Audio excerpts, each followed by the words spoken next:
یہ Valentine day کے نام سے جو بدتمیزی کی رسم پوری دنیا کے اوپر ہے اور بدقسمتی سے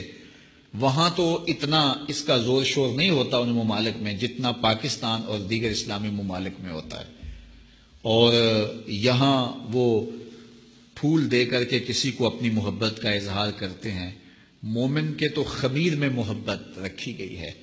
اور وہ سویر سے لے کر شام تک محبتیں ہی بانٹتا پھرتا ہے۔ ہم محبت کے لیے ایک دن کو مخصوص نہیں کرتے،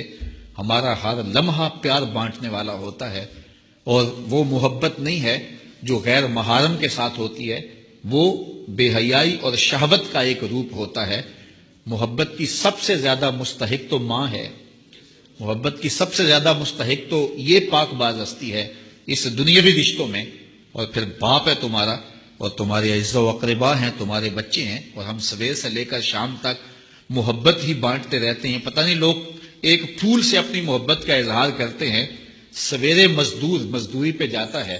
اور بڑھاپے کے باوجود وہ شام تک جو ہے وہ اپنے کمزور کندھوں پر اور کمزور وجود پر جو ہے وہ بوریاں اٹھا اٹھا کر کے شام تک مزدوری کرتا ہے، اور شام کو جب وہ واپس آتا ہے تو وہ دوپہر کا کھانا بھی تھوڑا کھاتا ہے کہ میرے پیسے بچ جائیں، اور بعض اوقات وہ پیدل چل کے آتا ہے۔ تو کیا اپنی اولاد کے ساتھ محبت کا ثبوت اس سے بڑھ کر بھی کوئی چاہیے؟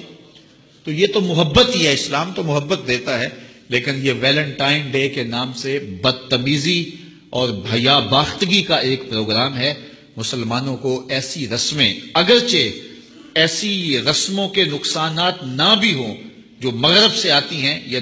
دیگر جو ہیں وہ لا دین قوتوں سے آتی ہیں اور یا کسی اور دین سے آتی ہیں، ان رسموں کی بھی نفی کی گئی ہے، چہ جائے کہ وہ رسم جو اسلام کے بنیادی مزاج کے خلاف ہو۔